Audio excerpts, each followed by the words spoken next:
하나님 아버지와 주 예수 그리스도로부터 오는 은혜와 평강이 여러분과 함께 하시기 바랍니다. 어제는 최혜영 교수님이 출연하시는 오페라 갈락 콘서트에 참석을 했습니다.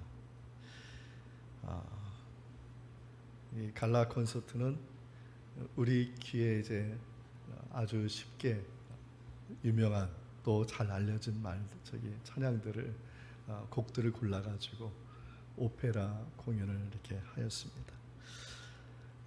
특별히 최영 교수님이 부르신 곡이 까르멘의 아리아 사랑은 길들지 않는 새라는 곡이었습니다. 1820년에 스페인을 배경으로 하고 이 담백 공장의 여공인 까르멘이 사랑과 질투와 배신을 하는 그 삶 속에서의 그 여정을 그린 곡입니다. 최영 우리 교수님께서 그냥 노래만 하는 게 아니라 마치 무대에서 이렇게 연출하듯이 그렇게 아주 그냥 스페인은 전 모르겠지만 그냥 느낌이 막 팍팍 이렇게 와닿더라고요.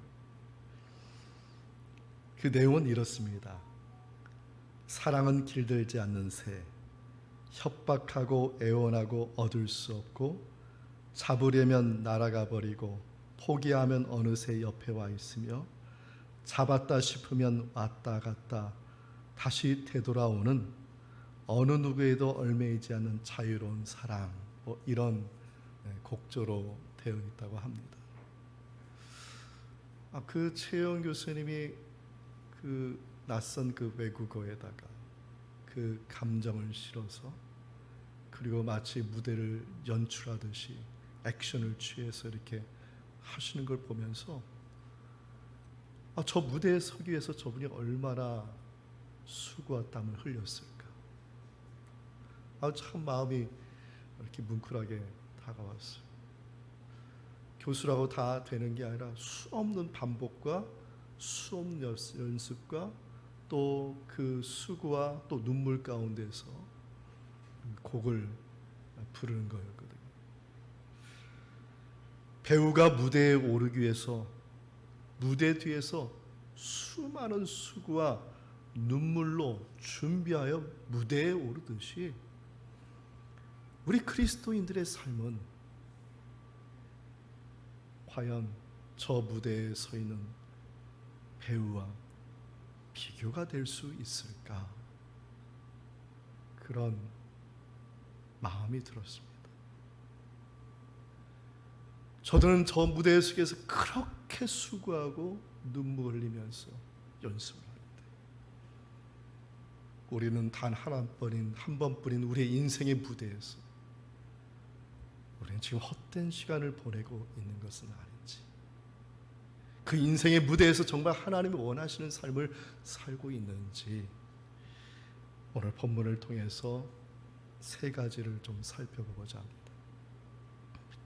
첫째는 우리 인생의 무대에서 우리는 외식하는 모습은 갖지 말자. 한마디로 얘기하면 가짜 신앙 갖지 말자. 거짓된 삶 살지 말아야 된다. 이와 관련된 본문 누가복음 12장 1절 말씀 우리 함께 읽어보겠습니다. 그동안 수만 명이 모여 서로 밟힐 만큼 되었더니 예수께서 먼저 제자들에게 말씀하여 이르시되 바리새인들의 누룩 곧 외식을 주의하라. 바리새인들의 누룩 곧 외식을 주의하라. 이 바리새인들은 예수님께 7번이나 정죄를 받은서 화 있을진저 마태복음에 나오죠. 근데 이 바리새인들의 처음 시작은 그렇게 정죄를 받을 만한 사람들은 아니었습니다. 예수님께서 2000년대 오시기 전 170년 전에 이미 그들은 유대에서 활동을 하였고요. 그래서 그들을 두고 바리새파다 이렇게 얘기했는데, 이 바리새파라는 뜻은 뭐냐면 구별하는 자, 나누는 자란 뜻이에요. 왜 구별하고 나누냐면 그들의 삶이 그렇다는 것입니다. 이 바리새인들은 대부분이 귀족 출신이 아니라 평민 출신이었던 사람들이고, 이 사람들이 바리새파 운동을 할 때 어떤 비전을 가졌냐면 이스라엘 전체 유대인들을 제사장의 나라로 만들자, 그 꿈을 가지고 일반 사람들, 평민들의 삶에 율법을 가지고 들어가서 율법을 가르치고, 그리고 율법에 아닌 것들, 그리고 율법에 의해서 부정되는 것들, 또 율법대로 행하는 것들을 나누고 구별한다. 이러한 삶을 살아고 이런 운동을 했다고 해서 바리새파다 이렇게 이름이 붙여진 걸로 알고 있습니다. 이런 말이 있잖아요. 아무리 좋은 물도 고이면 썩는다는 말이 있잖아요. 바리새인들이 그 운동을 펼칠 때는 참 이게 처음에 의미 있고 가치 있는 일이었지만 시간이 지나면서 이 운동과 이 신앙이 변질되고 썩은 물이 되어버렸어요. 그 썩은 물의 실체가 뭐냐? 예수님은 이렇게 얘기합니다. 외식하는 것이다. 바리새인들은 얼마나 신앙적인 모습이 좋은지, 철저했는지 사람들을 존경받는 사람들이었어요. 예수님께서 오셔서 오히려 더 칭찬하면 칭찬했지, 네? 흠잡을 데가 없는 사람들이었다는 것이죠. 그런데 예수님은 그 바리새인의 그 썩은 물을 보셨어요. 그게 뭐냐? 외식하는 것이다. 외식이라는 말은 무슨 뜻이냐면 히포크리노마이라는 뜻인데, 가장하다, 숨기다, 무엇 인체하다 이런 뜻이라고 합니다. 근데 이 용어가 연극에도 사용되는데, 연극에 어디에 사용되냐면 가면을 쓰다, 이것이 외식하다 이런 뜻을 가지고 있습니다. 그들은 속마음을 숨기고 사는 거예요. 속마음엔 뭐가 가득하면 탐심이 가득해요. 그래서 사람들에게 가면을 쓴 거예요. 탐심이 아닌 척 가면을 쓰고 사람들의 존경을 받고, 또 하나님께 나가서는 하나님께 가면을 쓰고 자기의 속마음을 감추고 하나님께 나가서 마치 하나님의 사랑받는 사람인처럼 행동을 하였던 것입니다. 그런데 이러한 외식적인 모습에 대해서 우리가 좀 주의 깊게 생각해야 될 것은, 누가복음에서 12장에서는 이 외식하는 모습이 어떤 것이냐면 성령을 모독하는 것이다. 성령을 모독하는 것이다. 바리새인들은 성령을 모독하는 사람이다. 무슨 말이냐면 하나님의 전지전능함을 부정하면서 예배드리는 거예요.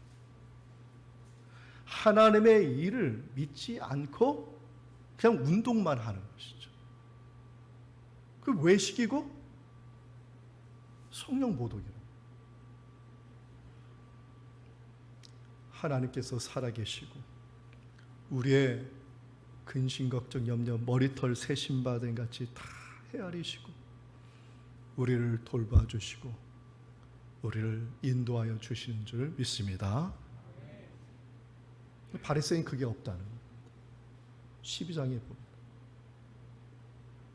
말은 그렇게 하고 속으로는 안 믿는 거예요.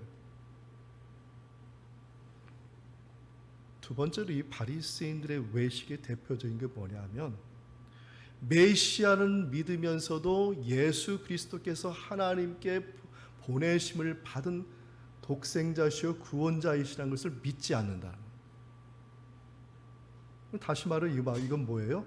하나님의 일을 부정하는, 성령을 모독하는. 12장의 내용이 그렇습니다. 여러분, 혹시 지금 예배드리는 이 순간 바리새인 같은 그런 외식의 가면을 쓰고 우리 예배 드리고 있는 분이 계십니까? 겉으로는 하나님이 다 해주시는 것처럼 보이면서 속으로는 아니야, 하나님 하실 수 없어, 아니야, 내가 하나님의 그 구원자 되신 예수 그리스도를 통해서 구원을 받았으면 내가 구원받은 사람 내 모습이 이대로야? 아니야. 만약 그렇게 지금 예배 드리고 있다면 우리들의 모습은 지금 바리새인의 모습과 다를 바가 없는 것입니다. 속마음 그저 탐심에만 가득하면서 겉으로는 아닌 척한, 이게 바로 성령 모독죄예요. 지난 6월 달에 제가 임동진 목사님을 개인적으로 만날 일이 있어서 이렇게 담소를 나누다가 목사님께서 지난 6월 달인가 5월 달에 TV에 방영되었던 우리들의 블루스라는 드라마 얘기를 하시더라고요. 그 우리들의 블루스의 그 드라마에는 아주 국민 배우 김혜자 권사님께서 출연하셨잖아요. 이 김혜자 권사님 얘기를 하는 겁니다. 그 우리들의 블루스에 이제 김혜자 권사님께서 출연하는데 그 매니저가 임동진 목사님께 전화를 주셔가지고 너무나 힘들다는 거예요. 뭔 일이냐? 김혜자 권사님은 드라마면 드라마의 그 캐릭터, 연극이면 그 연극의 캐릭터 너무나 깊이 빠져가지고 한 번 빠지면 거기에서 그냥 헤어나오지 못한다. 연극의 그 캐릭터의 그 가면에 그냥 심취하고 심취하니까 어떻게 되면 그 가면에 그 캐릭터에 일치된 사람이 표현돼요. 걸어가면서도 연구하고 그 다음에 생각하고 이렇게 말했겠지, 저렇게 말투 하나 뭘 하나까지 다 그냥 거기에 그냥 캐릭터에 그냥 심취하다 보니까 다른 이제 연극이 끝나고 드라마 끝났는데도 불구하고 바로 이제 뭐 이렇게 회식 자리나 뭔 자리에서 기분 좋게 막 이렇게 하는 게 아니라 그냥 빠져나오지 못해서 다른 사람들과 이렇게 좀 소통도 잘 안 되고 그렇게 깊이 빠져가지고 그 캐릭터에 깊이 빠져서 그 캐릭터가 마치 나인 것처럼 그렇게 연극을 하다 보니까 드라마를 하다 보니까 그러니까 자연스러운 연기가 나와서 국민 배우가 되었다라는 그런 말씀을 저에게 해주시더라고요. 우리는 우리들의 인생의 무대에서 얼만큼 최선을 다하고 있습니까? 하나님이 새롭게 거듭난 인생으로 백성으로 거듭나게 해주셨는데 그 인생의 그 무대에서 우리는 정말 하나님이 바라시는 새로운 피조물의 그 삶을 살아가고 있는 것입니까?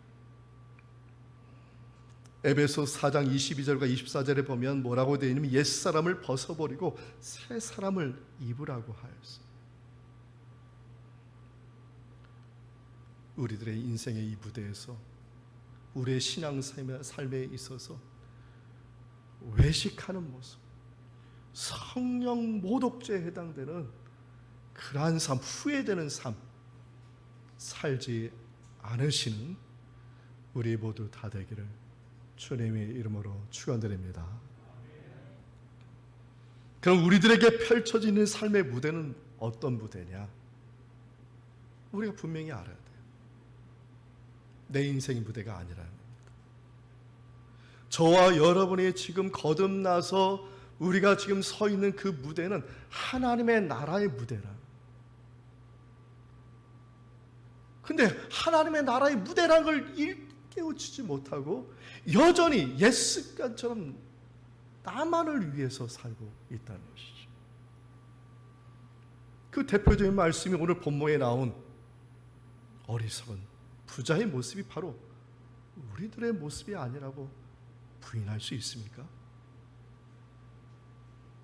그 마지막 그 부자가 하나님을 만난 그 이야기가 19절과 20절 말씀인데 우리 말씀 우리 함께 읽어보겠습니다. 또 내가 내 영혼에게 이르되 영혼아 여러 해 쓸 물건을 많이 쌓아두었으니 평안히 쉬고 먹고 마시고 즐거워하자 하리라 하되 하나님은 이르시되 어리석은 자여 오늘 밤에 내 영혼을 도로 찾으리니 그러면 내 준비한 것이 누구의 것이 되겠느냐 하셨으니. 이 비유의 말씀 등장하는 이 한 사람이 조금 전에 우리가 읽었던 누가복음 12장 1절에 수만 명의 사람 중에 한 명.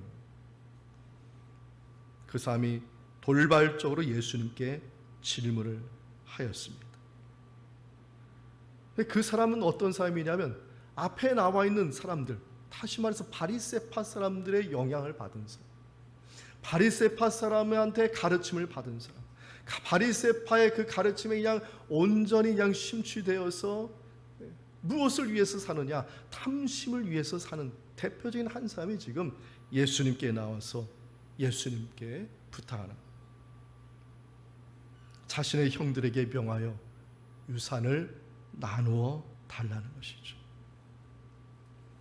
이 말 한마디 가지고 이 사람이 어떤 사람인지 모르지만 앞에 보면 이 사람이 바리새인과 같은 탐심을 갖고 외식하는 삶을 사는 성령 모독의 삶을 살고 있는 대표적인 한 사람.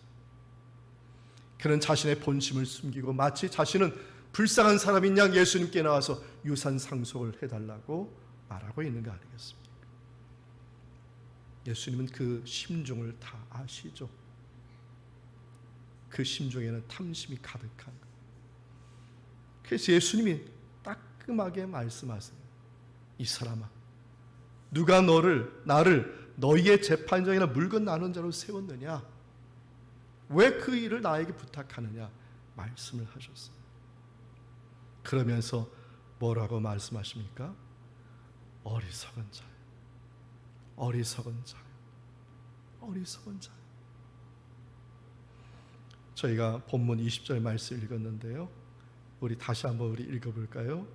하나님은 이르시되 어리석은 자여 오늘 밤에 내 영혼을 도로 찾으리니 그러면 내 준비한 것이 누구의 것이 되겠느냐 하셨으니. 왜 어리석은 자입니까? 하나님을 믿으면서 자기가 살고 있는 그 인생의 무대가 무엇인지를 모르고 있기 때문에 어리석은 자죠. 그 인생의 무대, 하나님 나라의 무대에서 무엇을 위해서 살아야 될지를 모르고 있으니까 어리석은 자. 오늘날 그리스도인들의 모습 아니겠어요? 신앙은 있지만, 신앙의 모습은 있지만 그렇게 방황하는 사람들이, 예수 믿고 구원받았지만 그렇게 갈 바를 모르고 안절부절 못하는 그리스도인이 왜 이렇게 많은지.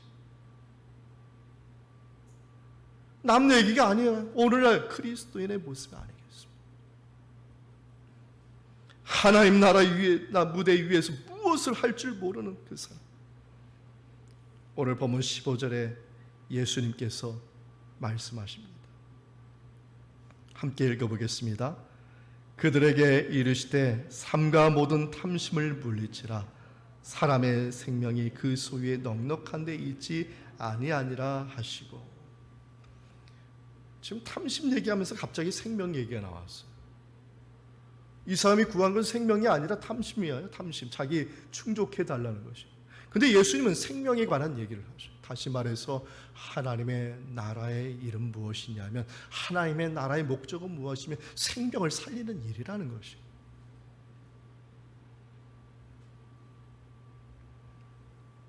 여러분 잘 아는 연세대학교 명예교수이신 올해 103살이 되신 김영석 교수님 잘 아실 겁니다. 제가 이번에 책을 쭉 계속 읽고 있는데 참 여러분도 한번 읽어보셨으면 좋겠어요. 철학자이고 교육자이신, 또 역사를 또 신앙의 그 것으로 또 이렇게 묶어내시는 그 아주 탁월하신 분 같아요. 근데 이분이 이런 말을 했습니다. 무슨 말을 했냐면, 내가 나를 위해서 한 일은 남는 것이 없습니다. 그러나 민족과 국가를 위하여 한 일은 남습니다. 그것이 쌓이고 쌓여서 역사가 되는 것입니다. 역사의 개념을 완전히 바꿔.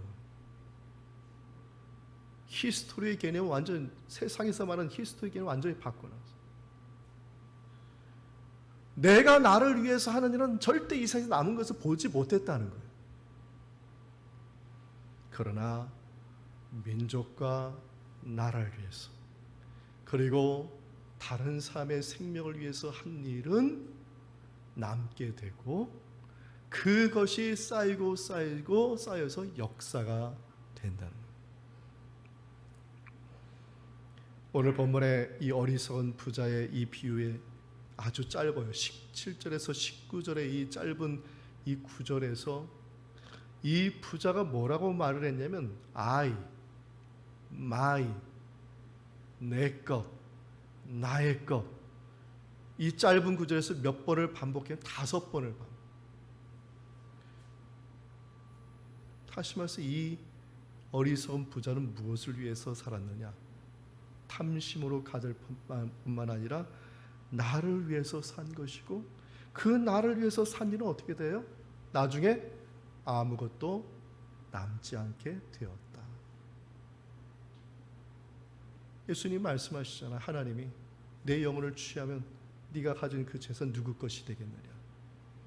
우리는 생각할 때 그 자식 것, 그 자녀의 것 생각하는데 결론은 이겁니다. 남지 않게 된다는 거예요. 기억도 못하는 인생이 될 것이다. 유한양행을 창립하신 유일한 선생님, 여러분 뭐 잘 아실 겁니다. 1895년에 태어나셔서 1971년에 하나님의 부르심을 받으셨는데, 이번에 김영석 교수님이 이분에 대해서 얘기하는 걸 들었습니다. 이분의 부친이 평양에서 장로까지 되신 분이에요. 지방에 살다가 일제시대 때 평양으로 와서, 평양에 오니까 많은 사람들이 교회를 다니고 예수님 믿게 되어서 이분 가정도 예수님 믿게 되었고, 그래서 이 유일한 이 선생의 이 부친도 예수님 영접하고 집사가 되고 장로까지 되고, 처음에 예수님 믿기 전에는 나만을 위해서 살았는데, 그런데 예수님 믿고 나서 직분이 장로까지 되고 나니까 뭘 걱정하게 됐냐면 나라 걱정을 하게 돼요.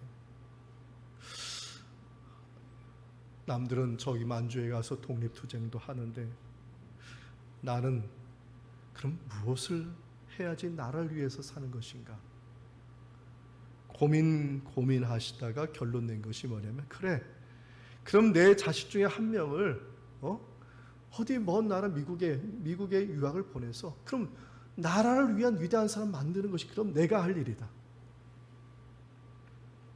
그래가지고 그 유일한 이 선생의 나이가 9살인데 9살 난 그 아이를 미국 대사의 손에 붙여가지고 미국 중심에 완전 시골 마을에 떨어뜨려 놓고,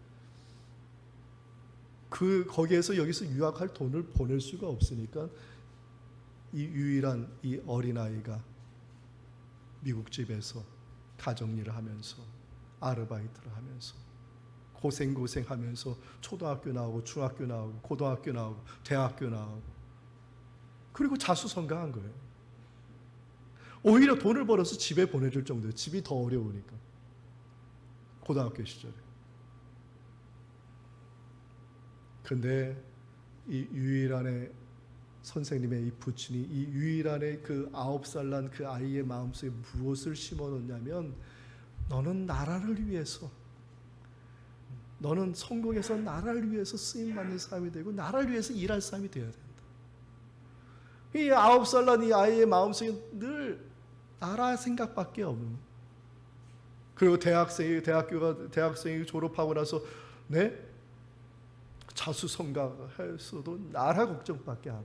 그래서 일제 치하에 있는 이 나라의 재산을 다 미국에서 다 정리해가지고 한국에 와가지고 그 일제에 지금 나라를 뺏겼으니 그럼 내가 할 수 있는 독립이 뭐냐? 그럼 이 나라 경제적인 독립이라도 내가 이루어야 되겠다. 그래서 그 마음 가지고 세운 회사가 유한양행이라는 회사라고 알고 있습니다. 거기서 끝나지 않고 그가 수익을 벌어들이면 주식이 늘어나면 주식을 다 노동자들에게 나눠주고 그리고 거기에서 수입이 또 생기면 고등학교를 세우고 이 나라를 살릴 사람들을 키워내야겠다. 고등학교를 세우고 대학교를 세우고 이 유일한 선생이 일평생 나라 걱정하고 나라를 위해서 그 재산을 썼을 때 어떻게 됐습니까? 생명을 살리는 일이 되어서 지금 유일한이라는 이 선생의 이름을 기억하지 않는 사람이 없어.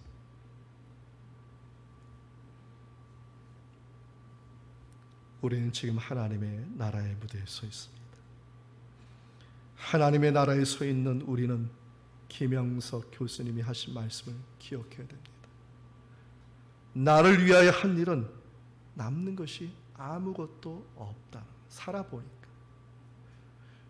유일한 선생 당시에 수많은 부자들이 있었는데 그 부자를 기억하는 사람이 아무도 없다. 아무도. 그 회사도 그 이름도 기억하는 사람 아무도 없더라.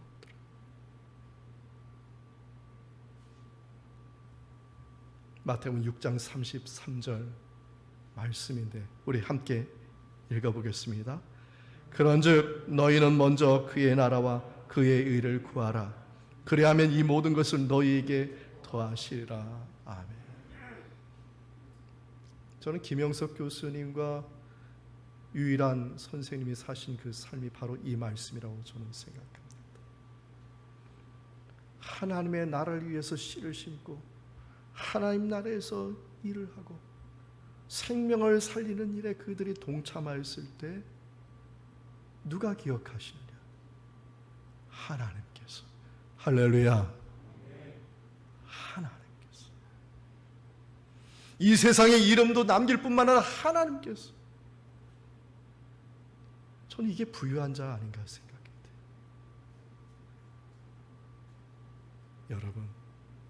여러분이 서 있는 지금 이 자리, 여러분의 삶의 터전이 하나님의 나라임을 기억하시고 하나님의 나라를 위해서 정말 그 목적을 위해서 여러분의 삶을 드릴 수 있는 저와 여러분의 삶이 되기를 축원드립니다.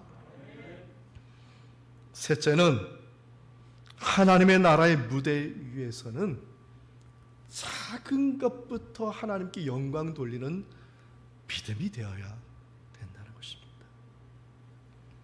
왜 작은 것부터일까? 이상하게 탐심은 어디에서부터 오냐면 작은 것부터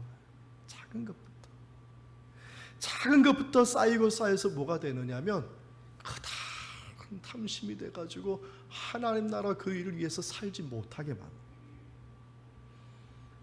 관련된 말씀 본문 21절의 말씀 우리 함께 읽겠습니다. 자기를 위하여 재물을 쌓아두고 하나님께 대하여 부회하지 못한 자가 이와 같으니라. 아멘. 아마 이 어리석은 부자는 딱히 딴 것이 아니라 소출이 나서도 그러겠지만 처음부터 작은 것부터 시작해서 자기를 위해서 쓴 사람입니다. 여러분 바벨탑 잘 아시죠? 창세기 11장에 나온 이 바벨탑의 이야기가 창세기에만 나오지 않고요. 어디에서도 나오냐면 그리스 역사에도 나옵니다. 헤로도토스라는 이 역사가가 바벨탑의 이야기를 기록을 하였어요. 이 역사가의 이야기하면 바벨탑이 어느 정도 규모였냐면 높이가 100m, 높이가 100m, 그리고 너비가 200m. 200m나 200m 되는 너비에서 싸가지고 100m까지 올라가. 그리고 여기에 들어간 돌이 몇 개냐면 8,500만 개가 되더라. 이 헤로도토스의 이 역사가는 성경의 창세기보다 더 구체적으로 쓰인 것이죠. 근데 이 바벨탑 사건의 요점은 뭡니까? 우상숭배죠. 자기를 섬기는 우상숭배. 그 고뇌에 뭐가 있었어요? 탐심이 있었던 것이죠. 작은 돌덩어리 하나가 탐심이 8,500만 개가 되고 8,500만 개 되는 그 탐심이 모여서 거대한 탐심의 우상숭배가 되어버린 것입니다. 그래서 사도 바울은 고린도전서 10장 31절에 뭐라고 얘기하냐면 너희가 먹든지 마시든지 무엇을 하든지 다 하나님의 영광을 위하여 하라고 말하고 있어요. 먹는 거 마시는 거 중요하죠. 그러나 우리의 삶에서 가장 작은 일부터 하나님께 영광 돌리지 못하면 큰 것의 영광을 하나님께 돌릴 수 없다는 그런 진리가 이 안에 포함되어 있는 것입니다.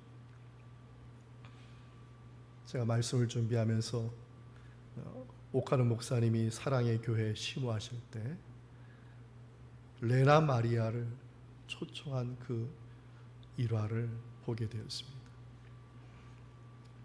스웨덴의 한 마을에서 두 팔 없이 한쪽 다리는 짧아요. 무릎도 안 와요. 한쪽 다리가. 그 짧은 다리를 가진 중증 장애인. 그 아이가 처음 태어났을 때 그 부모는 독실한 기독교인이었고 그들은 이 레나 마리아를 보면서 뭐라고 생각해요? 하나님이 주신 선물이다. 하나님이 맡겨준 아이다. 그래서 그냥 정상인 아이같이 그냥 신앙적으로 물신양면으로 잘 키워냈습니다.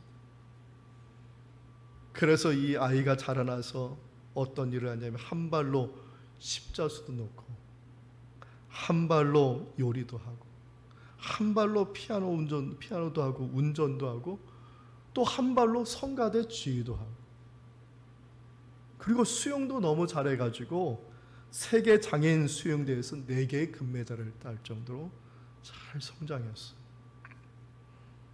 오카노 목사님이 생전에 사랑의 교회에서 이 레나 마리아를 초청하겠다고 광고를 했더니 그냥 전국 각지에서 사람들이 몰려와가지고 발 디딜 틈이 없을 정도로 레나 마리아를 보러 왔다는 거예요. 막상 담임 목사님이 오카노 목사님이 그 사나에게 예배실에 들어가려니까 들어갈 수가 없어가지고 그래서 사무실에 앉아가지고 모니터를 통해서 이 레나 마리아의 간증을 들었다고 합니다.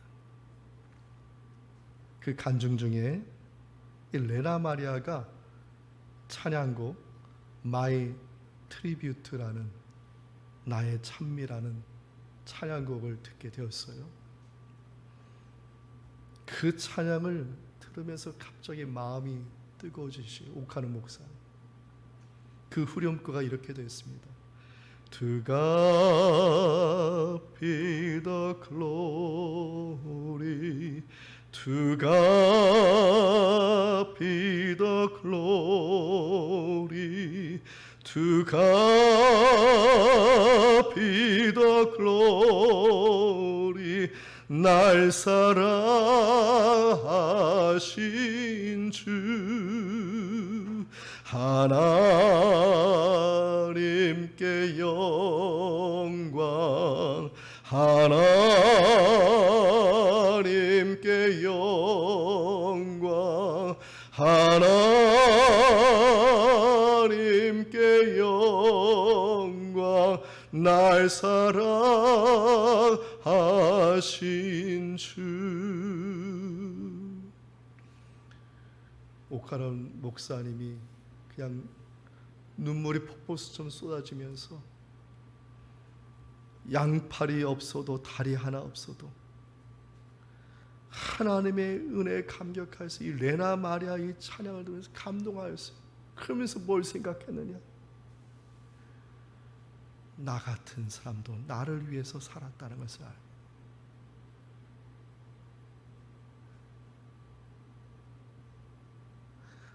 하나님의 양팔도 없고 아무것도 없는 저 사람도 하나님의 영광을 위해서 사는데, 나는 두 팔 두 다리 다 멀쩡하면서도 나를 위해서 살았다는 그 감격에 이 죄인마저 구원하신 그 예수 그리스도의 사랑에 그냥 같이 찬양을 부르는 하나님께 영광, 하나님께 영광, 하나님께.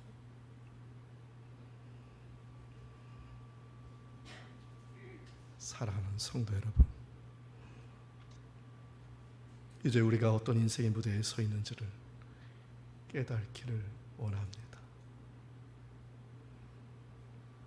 헌금이요, 물질이요, 중요합니다. 더 중요한 건 뭡니까? 두 팔과 두 다리를 주신 그 하나님, 말할 수 있는 입과 눈과 귀를 주신 그 하나님, 내가 가진 이 작은 것으로도 하나님께 영광 돌릴 줄 모르는, 여전히 하나님의 그 무대, 하나님 나라의 무대에서 방황하는 그리스도인의 모습. 여러분, 그 모습을 발견하시고 다시 하나님 나라의 그 무대에 하나님의 뜻하시고 원하는 그 삶으로 다시 서실 수 있는 저와 여러분 되기를 축원드립니다. 작은 것부터. 그러면 어떻게 돼요? 8만 5천만 개, 더 많은 것들, 감사가 쌓이고 영광이 하나님께 더 크게 영광 돌리는데, 정말 하나님 앞에 부유함 받으시는, 하나님의 은혜가 충만한, 또 하나님께 영광 돌리는 이 자리에 계신 우리 열린문교회 다 되기를 다시 한번 축원드립니다. 이 말씀의 은총이 예수 그리스도 안에서 저와 여러분의 마음과 생각을 지키시길 원합니다. 아멘.